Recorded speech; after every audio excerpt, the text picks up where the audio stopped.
Hello friends, നമസ്കാരം. നമ്മുടെ Kerala T V സീരിയലിലേക്ക് എല്ലാവർക്കും സ്വാഗതം. അങ്ങനെ സുമിത്രയുടെ വാക്കുകൾ കേട്ട് അതേ നമ്മുടെ സിദ്ധു പോകാൻ തന്നെ തീരുമാനിച്ചു. പക്ഷെ എല്ലാവരുടെയും മുന്നിൽ സിദ്ധു പോവുകയാണെന്നുള്ള കാര്യം പറഞ്ഞപ്പോൾ അത് ആർക്കും സഹിക്കാൻ പറ്റിയില്ല. എല്ലാവരും സിദ്ധുവിനോട് പോകരുത് പോകരുത് എന്ന് പറഞ്ഞ് അഭ്യർത്ഥിച്ചുകൊണ്ട് നിൽക്കുകയാണ്. കുഞ്ഞു സഹിതം പോകരുതെന്ന് പറഞ്ഞെങ്കിലും സിദ്ധുവിന്റെ മുന്നിൽ അവസാന തീരുമാനമായിട്ട് സിദ്ധാർത്ഥ് പോകുന്നത് തന്നെയാണ് നല്ലതെന്ന് നമ്മുടെ സുമിത്ര അങ്ങ് പറഞ്ഞു. അത് കേട്ട് കഴിഞ്ഞപ്പോഴേക്കും നമ്മുടെ സിദ്ധുവിന് ആകെ സങ്കടം കൂടി. ബാക്കിയുള്ളവരൊക്കെ ഞെട്ടി.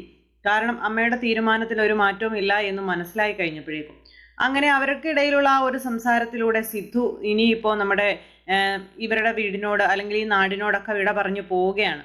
പക്ഷെ അങ്ങനെ പോകാനിരിക്കുമ്പോഴും സിദ്ധുവിന്റെ മനസ്സിൽ ഉറച്ചൊരു തീരുമാനമായിട്ടാണ് സിദ്ധു പോകാനിരിക്കുന്നത്. അപ്പോൾ കൂട്ടുകാരനുമായിട്ട് സംസാരിച്ച് സിദ്ധുവിന് പോകാനുള്ള എല്ലാ കാര്യങ്ങളും റെഡിയാക്കാനായിട്ട് സിദ്ധു പറയുവാണ്. സിദ്ധു അങ്ങനെ എല്ലാ കാര്യങ്ങളും കൂട്ടുകാരനെ ഏൽപ്പിച്ചു. അപ്പോൾ സാറിൻ്റെ കൂടെ യുഎസിലേക്ക് പോകാനായിട്ട് അയാളും തയ്യാറെടുക്കുന്നു. ദിവസങ്ങൾക്കുള്ളിൽ തന്നെ എല്ലാത്തിനും തീരുമാനങ്ങളായി. നമ്മുടെ സിദ്ധു പോകാൻ റെഡിയായി. അപ്പോൾ സാറ് വന്നത് ശ്രീനിലയം തിരിച്ചു പിടിക്കാനല്ലേ എന്നുള്ള കാര്യം കൂടെയുള്ള ആൾ ചോദിച്ചപ്പോൾ എന്ത് വില കൊടുത്തിട്ടാണെങ്കിലും ഈ ലോകത്തിൻ്റെ ഏത് കോണിലാണെങ്കിലും ഞാൻ എൻ്റെ ശ്രീനിലയം തിരിച്ചു പിടിച്ചിരിക്കും, ശ്രീനിലയത്തിൽ എല്ലാവരെയും ഞാൻ താമസിപ്പിച്ചിരിക്കും എന്നുള്ള കാര്യങ്ങളൊക്കെ സിദ്ധു ഇങ്ങനെ പറയുക. അപ്പൊ സിദ്ധു ഇതിങ്ങനെ പറയുന്നത് കേട്ട് കഴിഞ്ഞപ്പോഴേക്കും കൂട്ടുകാരൻ ശരി, അങ്ങനെയെങ്കിൽ അങ്ങനെ, ഇനിയിപ്പോൾ സാറിന്റെ തീരുമാനം എന്തോ അത് അങ്ങനെ തന്നെ നടക്കട്ടെ, ബാക്കി കാര്യങ്ങളെല്ലാം പെട്ടെന്ന് തന്നെ റെഡിയാക്കാം എന്നും പറഞ്ഞുകൊണ്ട് ഇയാളിങ്ങനെ പറഞ്ഞു. അങ്ങനെ ഇവർ പോകാനായിട്ടുള്ള തയ്യാറെടുപ്പുകളും കാര്യങ്ങളും നടത്തുന്നു. സിദ്ധു പോകുന്ന ആ ഒരു നിമിഷം വരെ ബാക്കിയുള്ളവരെല്ലാവരും പോകരുത് പോകരുതെന്ന് പറഞ്ഞ് സിദ്ധുവിനോട് ഇങ്ങനെ കാല് പിടിച്ച് അപേക്ഷിച്ചുകൊണ്ടേ ഇരിക്കുവാണ്. പക്ഷെ സിദ്ധു ആണെങ്കിൽ സുമിത്ര പറഞ്ഞ വാക്കുകൾക്ക് വില കൊടുത്തുകൊണ്ട് പോകാൻ തന്നെ തീരുമാനിച്ചു. സിദ്ധാർത്ഥ് ഇവിടെ നിന്ന് പോയാൽ മാത്രമേ പൂജയെ സുമിത്രയ്ക്ക് തിരിച്ചു കൊണ്ടുവരാനായിട്ട് കഴിയുകയുള്ളൂ. സുമിത്രയുടെ എല്ലാമായ പൂജയെ നഷ്ടപ്പെടുത്താൻ സുമിത്ര തയ്യാറാകില്ല എന്നുള്ള കാര്യം സിദ്ധുവിന് നന്നായിട്ട് അറിയാം. പോകുന്നതിന് മുൻപ് കുറച്ച് സമയം മാത്രമേ സിദ്ധുവിൻ്റെ മുന്നിലുള്ളെന്നും സിദ്ധുവിന് അത് മാക്സിമം സന്തോഷകരമാക്കണമെന്നും എല്ലാവരും തന്നോട് വളരെ സ്നേഹപരമായി പെരുമാറണമെന്നൊക്കെയുള്ള കാര്യങ്ങൾ സിദ്ധു ഇങ്ങനെ സുമിത്രയോടും ഒക്കെ ഇങ്ങനെ പറഞ്ഞു. എന്തായാലും സിദ്ധുവിൻ്റെ ജീവിതത്തിൽ ഇനിയിപ്പോൾ ഒരു മടങ്ങി വരവ് അതുണ്ടാകുമോ എന്ന് പോലും അറിയില്ല എന്നുള്ള രീതിയിലൊക്കെ സുമിത്രയോട് ഇങ്ങനെ പറയാം. അപ്പോൾ പോകുന്നത് വരെ സിദ്ധുവിന് ഇവിടെ വളരെ ഹാപ്പി ആയിട്ട് സന്തോഷമായിട്ട് നിൽക്കാമെന്നുള്ള കാര്യങ്ങൾ സുമിത്ര സിദ്ധുവിനോട് പറയുകയും ചെയ്തേ. ഇവർക്കിടയിലുള്ള സംസാരത്തിനിടയിലും സിദ്ധാർത്ഥ ഒരു നിമിഷം ഇങ്ങനെ ആഗ്രഹിക്കുന്നുണ്ട് പോകരുതേ എന്ന് സുമിത്ര പറയണം എന്നുള്ളത്. പക്ഷെ സുമിത്ര ആരാമോളൂ, സുമിത്ര അത് പറയുമോ? ഒരിക്കലും പറയില്ല. സിദ്ധു അങ്ങനെ പോകാനുള്ള എല്ലാ കാര്യങ്ങളും ഒരുക്കങ്ങളും നടത്താനായിട്ട് കൂട്ടുകാരനെ ഏൽപ്പിച്ചു. അങ്ങനെ ആ ഒരു കാര്യങ്ങളെല്ലാം അവിടെ നടക്കുന്നു. ഇതേ സമയത്ത് അനിരുദ്ധ് നമ്മുടെ സുമിത്ര പറഞ്ഞനുസരിച്ച് അനന്യയെ വിളിച്ചുകൊണ്ട് വരാനായിട്ട് അവരുടെ വീട്ടിലേക്ക് പോകുക. അപ്പൊ അനന്യയാണെന്നുണ്ടെങ്കിൽ അനിരുദ്ധിന് വാശിയുണ്ടെങ്കിൽ എനിക്കും വാശിയുണ്ട് എന്നും പറഞ്ഞുകൊണ്ടായിരുന്നല്ലോ നിന്നിരുന്നത്. എന്തായാലും ഇത്തവണയും നമ്മുടെ അനിരുദ്ധ് തന്നെ അനന്യയുടെ കാല് പിടിച്ച് ചെല്ലാനുള്ള സാഹചര്യങ്ങൾ ഉണ്ടാകുന്നു. അങ്ങനെ അമ്മയ്ക്ക് വേണ്ടി അനിരുദ്ധ് നേരെ വീട്ടിലോട്ട് ചെല്ലും. അപ്പൊ അനിരുദ്ധിനെ കണ്ടപ്പോഴേക്കും വിഷുവിന് ഭയങ്കര സന്തോഷമായി. അനിരുദ്ധ് വന്നല്ലോ എന്നുള്ളൊരു സന്തോഷം. അങ്ങനെ സന്തോഷിച്ച് നിൽക്കുന്ന അച്ഛൻ മകളെ ഓടിച്ചെന്ന് വിളിക്കുന്നു. അപ്പൊ പ്രേമ ഇറങ്ങി വന്നു. പ്രേമ ഇറങ്ങി വന്നിട്ട് വളരെ മോശമായ രീതിയിൽ തന്നെ അനിരുദ്ധിനോട് പെരുമാറുന്നു. നീ ആരോട് ചോദിച്ചിട്ടാടാ ഇങ്ങോട്ട് വന്നത്, എന്തിനാടാ ഇങ്ങോട്ട് വന്നത് എന്നൊക്കെയുള്ള രീതിയിൽ. അപ്പൊ ഞാൻ നിങ്ങളെ ആരെയും കാണാൻ വന്നതല്ല, എനിക്ക് അനന്യയെ കാണണം, അനന്യയെ കണ്ട് സംസാരിക്കണം, അതിനു വേണ്ടിയിട്ടാണ് ഞാൻ ഇങ്ങോട്ട് വന്നതെന്നും പറഞ്ഞുകൊണ്ടായി നമ്മുടെ അനിരുദ്ധ്. അങ്ങനെ ഇവർ തമ്മിൽ സംസാരിച്ചുകൊണ്ടിരിക്കുമ്പോൾ അനിരുദ്ധിനോട് വളരെ സ്നേഹപരമായും മാന്യപരമായുമായിട്ടാണ് നമ്മുടെ വിശ്വൻ സംസാരിക്കുന്നതും ഇടപഴകുന്നതും ഒക്കെ. അപ്പോഴേക്കും അനന്യ ഇറങ്ങി വന്നു. അനന്യ ഇറങ്ങി വന്നപ്പോൾ അനന്യക്ക് ലോകത്തെങ്ങും ഇല്ലാത്ത ജാട എന്ന് പറഞ്ഞാൽ ഇന്റർനാഷണൽ ജാട. അങ്ങനെ നിൽക്കുമ്പോൾ നമ്മുടെ അനിരുദ്ധ് അടുത്തേക്ക് ചെന്നിട്ട് ഞാൻ അനന്യയെ കാണാനാണ് വന്നത്, അനന്യയോട് എനിക്ക് സംസാരിക്കണമെന്ന് പറഞ്ഞു. അപ്പൊ അനന്യ പറഞ്ഞു എനിക്ക് പ്രത്യേകിച്ച് ആരോടും ഒന്നും സംസാരിക്കാനില്ലെന്ന്. അങ്ങനെ പറയരുത്, എനിക്ക് വളരെ കാര്യമായിട്ട് തന്നെയാണ് സംസാരിക്കാനുള്ളത്. ഞാൻ തന്നോട് ചെയ്തതും പറഞ്ഞതും പ്രവർത്തിച്ചതും ഒക്കെ തെറ്റായി പോയി. തന്നെ ഞാൻ നമ്മുടെ ജീവിതത്തിലേക്ക് മടക്കി വിളിക്കാനാണ് വന്നത്. നമുക്ക് സന്തോഷമായിട്ട് നമ്മുടെ വീട്ടിൽ അമ്മയ്ക്കൊപ്പം നമുക്ക് സ്വരമോളയും ചേർത്ത് താമസിക്കാം, താൻ എൻ്റെ കൂടെ വരണം എന്നും പറഞ്ഞിങ്ങനെ വിളിച്ചു. അങ്ങനെ അനിരുദ്ധ താഴാവുന്നതിൻ്റെ മാക്സിമം ഭൂമിയോളം താണു നിന്ന് സംസാരിക്കാം. അപ്പോൾ നീയാണോ തീരുമാനിക്കുന്നത് എൻ്റെ മോൾ എവിടെയാണ് താമസിക്കുന്നതെന്നൊക്കെ ചോദിച്ചുകൊണ്ട് പ്രേമ ഇങ്ങനെ ഭയങ്കരമായിട്ട് ദേഷ്യപ്പെട്ട് ഇടയ്ക്ക് കയറി സംസാരിക്കാം. അപ്പോൾ പ്രേമ സംസാരിച്ചപ്പോഴത്തേക്ക് അനിരുദ്ധ് പറഞ്ഞു ഞാൻ സംസാരിക്കുന്നത് അനന്യയോടാണ്, മറ്റാരോടുമല്ല, എനിക്ക് അനന്യയിൽ നിന്നുള്ള മറുപടിയാണ് വേണ്ടത് എന്നുള്ള കാര്യം ഇങ്ങനെ പറഞ്ഞു. അപ്പം അത് കേട്ട് കഴിഞ്ഞപ്പോൾ അമ്മയോട് തർക്കത്തരം പറയുന്ന രീതിയിലാണ് അനന്യയ്ക്ക് ഫീൽ ചെയ്തത്. അനന്യ പറഞ്ഞു അനിരുദ്ധ് നിർത്തിക്കോളാൻ പറഞ്ഞു. അനിരുദ്ധ് എന്നെ വിളിക്കാൻ വന്നു എന്ന് കരുതി ഞാൻ അനിരുദ്ധിൻ്റെ കൂടെ വരും എന്നൊന്നും അനിരുദ്ധ് കരുതണ്ട. പിന്നെ നമ്മൾ ഒരിക്കലും ഒരുമിച്ച് ഇനി മുന്നോട്ട് ജീവിക്കാൻ പോകുന്നില്ല. അനിരുദ്ധിന്റെ അമ്മയോടൊപ്പം അവിടെ അങ്ങ് താമസിച്ചാൽ മതി, എന്നെ അങ്ങോട്ട് വിളിച്ചുകൊണ്ട് പോകാനോ അവിടെ കൊണ്ടുപോയി താമസിപ്പിക്കാനോ ഒന്നും നോക്കണ്ട എന്നുള്ള കാര്യങ്ങൾ ഇങ്ങനെ പറഞ്ഞു. അപ്പൊ അത് കേട്ട് കഴിഞ്ഞപ്പോഴേക്കും അനിരുദ്ധ് ആകെ തകർന്നു പോയി കേട്ടോ.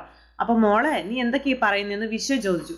അച്ഛൻ ഈ കാര്യത്തിലൊന്നും എന്നോട് സംസാരിക്കണ്ട, എനിക്ക് എന്തായാലും ഇവരോടൊപ്പം ആ സ്ത്രീയുടെ വീട്ടിൽ പോയി താമസിക്കാൻ തീരെ താല്പര്യമില്ലെന്നും പറഞ്ഞ് ഇവിടെ നിൽക്കേണ്ട കാര്യമില്ലെന്നും പറഞ്ഞുകൊണ്ട് അനിരുദ്ധിന്റെ മുഖത്തടിക്കുന്ന രീതിയിൽ അങ്ങ് കയറിപ്പോയി. അനിരുദ്ധ് ആകെ ചമ്മി വിളറി ഇങ്ങനെ നിൽക്കുക. വെളുക്കാൻ തേച്ചത് പാണ്ടായി, അമ്മയുടെ വാക്കും കേട്ട് വിളിക്കാൻ വന്നത് അബദ്ധമായല്ലോ എന്നോർത്ത്. ആ സമയത്ത് ഇപ്പൊ എങ്ങനെ ഇരിക്കുന്നടാ എന്റെ മോളെ, ഞാൻ പറയുന്നതേ കേൾക്കുള്ളൂ, അവൾ എൻ്റെ മോളാണെന്നൊക്കെ പറഞ്ഞുകൊണ്ട് അനിരുദ്ധിനെ കളിയാക്കുന്നു അല്ലെങ്കിൽ പരിഹസിക്കുന്നു. ആ രീതിയിലൊക്കെ സംസാരിക്കുകയാണ് പ്രേമ. ഈ സമയത്ത് വിശ്വനാണെങ്കിൽ അനിരുദ്ധിനോട് ക്ഷമ ചോദിച്ചു. അവളുടെ അറിവില്ലായ്മ കൊണ്ട് സംഭവിച്ചു പോയതാണ് മോൻ, അവളോട് ക്ഷമിക്കണം, അവളുടെ മനസ്സ് മാറും, അവളുടെ മനസ്സ് മാറി അവൾ നിങ്ങളോടൊപ്പം വരും എന്നൊക്കെ പറഞ്ഞ് അങ്ങനെ വിശ്വൻ ഇങ്ങനെ സംസാരിച്ചു. അപ്പൊ വിശ്വൻ ഇതൊക്കെ പറയുന്നത് കേട്ട് കഴിഞ്ഞപ്പോഴേക്കും അനിരുദ്ധ ഒന്നും മിണ്ടാതെ പോയി. അനിരുദ്ധ എന്നിട്ട് നേരെ വീട്ടിലോട്ട് പോയി. അപ്പൊ ഈ സമയത്ത് നിന്റെ അഹങ്കാരം കുറയ്ക്കണം, നീ കാരണം നിന്റെ മകളുടെ ജീവിതം നഷ്ടപ്പെട്ടു പോകരുതെന്നൊക്കെ പറഞ്ഞതേ പ്രേമയോട് വിശ്വം പറഞ്ഞപ്പോൾ എൻ്റെ മോളുടെ ജീവിതം നഷ്ടപ്പെട്ടു പോകുന്നു, എൻ്റെ മോൾക്ക് ഇതിനേക്കാളും നല്ല ജീവിതം കിട്ടും, നിങ്ങൾ നോക്കിക്കോളാൻ പറഞ്ഞു പ്രേമ ഇങ്ങനെ വിശ്വനോട് വഴക്കുണ്ടാക്കുന്നു. വിശ്വൻ എന്നിട്ട് നേരെ അനന്യക്കടുത്തേക്ക് ചെന്നു. മോൾ എന്ത് അവിവേകമായി കാണിച്ചത്, വിവരക്കേടായി കാണിച്ചത്, നിനക്ക് അവൻ ഇങ്ങോട്ട് നിന്നോട് ക്ഷമ പറഞ്ഞു വരണം എന്ന് തന്നെ ആയിരുന്നില്ലേ ആഗ്രഹം, അവൻ വന്നില്ലേ, പിന്നെ എന്തിനാ നീ അങ്ങനെയൊക്കെ ചെയ്ത്, ഇങ്ങനെയൊക്കെ ചോദിച്ചു. അപ്പൊ അത് അവനായിട്ട് വന്നതല്ലെന്നും അവന്റെ അമ്മ അവനെ പറഞ്ഞു വിട്ടതാണെന്നുള്ള കാര്യം അനന്യ ഇങ്ങനെ പറയാം. അനിരുദ്ധ മനസ്സറിഞ്ഞു വന്നതായിരുന്നെങ്കിൽ ഉറപ്പായും ഞാൻ അനിരുദ്ധിന്റെ കൂടെ പോയേനെ, പക്ഷെ അനിരുദ്ധിന്റെ അമ്മയുടെ താല്പര്യപ്രകാരം അനിരുദ്ധ എന്നെ കൂടെ കൊണ്ടുപോയാലും ഞങ്ങളുടെ ജീവിതത്തിൽ ഒരു സന്തോഷവും ഉണ്ടാകില്ലെന്നുള്ള കാര്യമൊക്കെ അനന്യ ഇങ്ങനെ പറഞ്ഞു. അങ്ങനെ അവന് സ്വയം മനസ്സ് തോന്നി, അവന്റെ മനസ്സാലെ അവൻ വന്നാൽ ഞാൻ തീർച്ചയായും അവന്റെ കൂടെ പോകുമെന്നും പറയുവാണ്.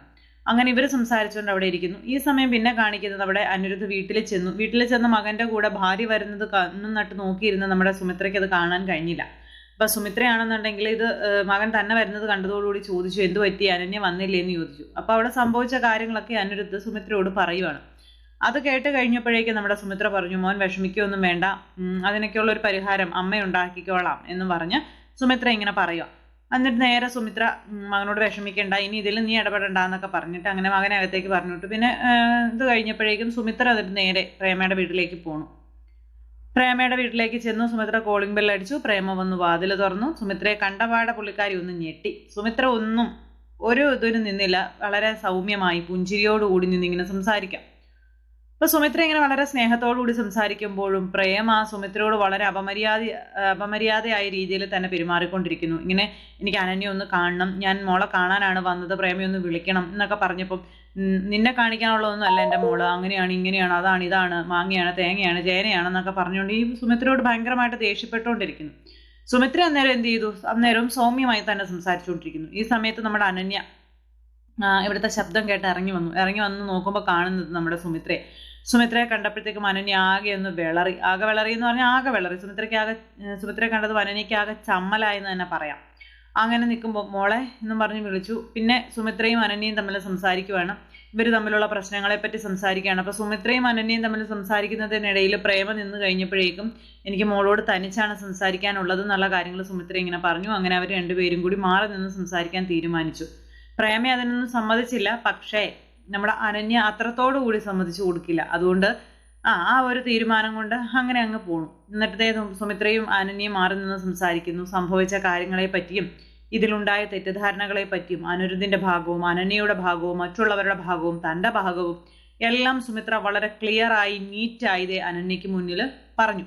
അപ്പൊ അനന്യയോട് ഈ കാര്യങ്ങളൊക്കെ പറഞ്ഞിട്ട് നിങ്ങൾ രണ്ടുപേരും സ്വരമോൾക്ക് വേണ്ടിയെങ്കിലും ഒന്നിച്ച് ജീവിക്കണം എന്നുള്ള കാര്യങ്ങൾ ഇങ്ങനെ പറയുവാണ്. ഒരിക്കലും മോളെ നഷ്ടപ്പെടുത്തിക്കൊണ്ട് അനിരുദ്ധിന് സന്തോഷമായി ജീവിക്കാൻ കഴിയില്ല. അതുപോലെ തന്നെയാണ് മോളുടെ കാര്യമൊന്നും എനിക്കറിയാം, മോള് വെറുതെ വിഷമിക്കരുത് തുടങ്ങിയ രീതിയിലൊക്കെ ഇങ്ങനെ പറഞ്ഞു. പ്രശ്നങ്ങളെല്ലാം പറഞ്ഞു തീർക്കാവുന്നത് മാത്രമേ ഉള്ളൂ.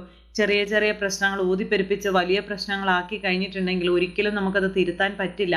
അങ്ങനെ എൻ്റെ മോൾ ഒരിക്കലും ഒരു അവിവേകവും ചെയ്യരുത്, സ്വന്തം ജീവിതം നഷ്ടപ്പെടുത്തിക്കൊണ്ട് ഇങ്ങനെ ഒരു തീരുമാനം എടുക്കരുതെന്നൊക്കെ പറഞ്ഞു. നഷ്ടപ്പെട്ടാൽ അത് നിങ്ങൾക്ക് മാത്രമേ നഷ്ടപ്പെടലുകളാവുകയുള്ളൂ തുടങ്ങിയ രീതിയിലൊക്കെ സുമിത്ര ഇങ്ങനെ സംസാരിച്ചു.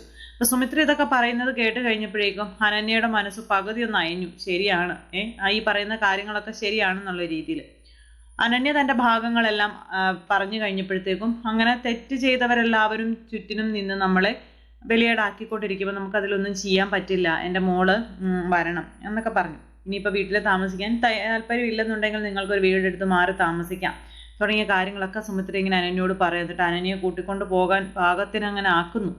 അങ്ങനെ ഇവർ തമ്മിലുള്ള സംസാരങ്ങൾ അവിടെ ഇങ്ങനെ നടക്കുന്നു. ഈ സമയം പ്രേമയാണെങ്കിൽ ചെവി വട്ടം പിടിച്ച് ആ മൂലയ്ക്കും ഈ മൂലയ്ക്കൊക്കെ ചെന്ന് നിൽക്കുക. കാരണം എന്താണ് സംഭവിക്കാൻ പോകുന്നതെന്ന് അറിയത്തില്ലല്ലോ. അതിൻ്റെതായ ഒരു ടെൻഷൻ ശരിക്കും ഉണ്ട് പുള്ളിക്കാരിക്ക്. അങ്ങനെ ആ ഒരു കടമ നമ്മുടെ സുമിത്ര കടന്നു. ഈ സമയത്ത് സിദ്ധു എല്ലാവരോടും അപ്പൊ അനന്യ എത്തിക്കോളാമെന്നും പറഞ്ഞു. ഇതെല്ലാം കഴിഞ്ഞതിന് ശേഷം നമ്മുടെ സിദ്ധു ആണെങ്കിൽ പോകാൻ റെഡിയായി. പോകാൻ ഇറങ്ങി കഴിഞ്ഞപ്പോഴത്തേക്കും എല്ലാവരും കരച്ചിലും പറച്ചിലും ബഹളവും കാര്യങ്ങളും ഒക്കെ ആയി. പിന്നെ സുമിത്ര മാത്രം അതിനൊന്നും ഇതായി നിന്നില്ല. അപ്പോൾ എന്നേക്കുമായി സിദ്ധു പടി ഇറങ്ങുന്നു. സിദ്ധു ഈ നാട് വിട്ടു പോകുന്നു. സുമിത്ര കൈയടിച്ച് യാത്രയാക്കുന്നു. ആ ഒരു സിറ്റുവേഷൻ. പോകുന്ന പോക്കിന് സിദ്ധുവിന് ഒരാഗ്രഹം, അവസാനമായിട്ട് ശ്രീനിലയം ഒന്ന് കാണണമെന്ന്. അപ്പൊ സുമിത്ര പറഞ്ഞ് നാട് വിടുന്ന സിദ്ധുവിന്റെ അവസാന ആഗ്രഹം അത് കേട്ട് കഴിഞ്ഞപ്പോഴേക്കും കൂട്ടുകാരൻ അത് സാധിച്ചും കൊടുക്കുന്നു. അപ്പൊ എല്ലാവരും ഒന്ന് ഞെട്ടി ശ്രീനിലയത്തിന്റെ കാര്യം കേട്ട് കഴിഞ്ഞപ്പോഴത്തേക്ക്, അവസാന ആഗ്രഹം കേട്ട് കഴിഞ്ഞപ്പോഴത്തേക്കും. എന്നിട്ട് ശ്രീനിലയം പോയി സിദ്ധു കാണുക. സിദ്ധു കണ്ടു കഴിഞ്ഞു. സിദ്ധു വന്നിട്ട് അവിടെ ചെന്ന് നിന്ന് കുറേ നേരം ഇങ്ങനെ വീടും പരിസരമൊക്കെ നോക്കി. അപ്പോഴേക്കും ഇത് കൈയടക്കി വെച്ചിരിക്കുന്ന ആശാൻ അങ്ങോട്ടേക്ക് ഇറങ്ങി വന്നു. ആശാൻ ഇറങ്ങി വന്നു സിദ്ധുവിനെ തന്നോട് ആരാടോ ഇവിടെ കയറാൻ പറഞ്ഞതെന്നൊക്കെ ചോദിച്ചു. പിന്നെ അങ്ങോട്ടും ഇങ്ങോട്ടും ഓരോ സംസാരങ്ങളും വെല്ലുവിളികളും കാര്യങ്ങളും ഒക്കെയായി. അങ്ങനെ സിദ്ധാർത്ഥ് അവരുടെ മുഖത്ത് നോക്കി വെല്ലുവിളിക്കുന്നു. താൻ തൻ്റെ ശ്രീനിലയം തിരിച്ചു പിടിക്കും. അനധികൃതമായി തട്ടിയെടുത്ത് വെച്ചിരിക്കുന്ന ഈ ഒരു ശ്രീനിലയം അധികം കാലം നിന്റെ കൈകളിൽ ഉണ്ടാവില്ല. അത് ഞാൻ തിരിച്ചെടുത്ത് എൻ്റെ പ്രിയപ്പെട്ടവർക്ക് തന്നെ കൊടുത്തിരിക്കും എന്നൊക്കെ പറഞ്ഞു. അപ്പൊ സിദ്ധു ഇതൊക്കെ പറയുന്നത് കേട്ട് കഴിഞ്ഞപ്പോൾ പരമശിവത്തിനാകെ പുച്ഛവും പരിഹാസവും കളിയാക്കലും അങ്ങനെയൊക്കെ. പക്ഷെ അതൊന്നും സിദ്ധു കാര്യമാക്കിയില്ല. തനിക്ക് പറയാനുള്ള കാര്യങ്ങൾ നട്ടെല്ല് നിവർത്തി നിന്ന് തന്നെ നമ്മുടെ സിദ്ധു പറഞ്ഞു. സിദ്ധു യാത്രയാകുന്നു. എന്തായാലും കുടുംബവിളക്കിൽ ഇനി കുറെ നാളത്തേക്ക് നമ്മുടെ സിദ്ധു ഉണ്ടാവില്ല. അപ്പൊ അങ്ങനെയുള്ള ഒരു സിറ്റുവേഷനും കാര്യങ്ങളും ഒക്കെ കൂട്ടിയിണക്കിക്കൊണ്ടാണ് സൂപ്പർ ഹിറ്റ് കഥയുമായും നമ്മുടെ കഥ വരാനിരിക്കുന്നത്. അപ്പൊ എല്ലാവരും കാത്തിരുന്ന് കാണുമെന്നുള്ള പ്രതീക്ഷയോടെ സൂപ്പർ ഹിറ്റ് കഥകളും കഥാവിശേഷങ്ങളുമായി കാണാമെന്നുള്ള ശുഭാപ്തി വിശ്വാസത്തോടെ നിർത്തുന്നു. എല്ലാവർക്കും നല്ലൊരു ദിവസം ആശംസിക്കുകയാണ്. എല്ലാവരുടെ സപ്പോർട്ടിനും സ്നേഹത്തിനും 1000 നന്ദി ഹൃദയത്തിന്റെ ഭാഷയിൽ അറിയിക്കുന്നു. സൂപ്പർ ഹിറ്റ് കഥകളുമായി കാണാം. എല്ലാവർക്കും നന്ദി.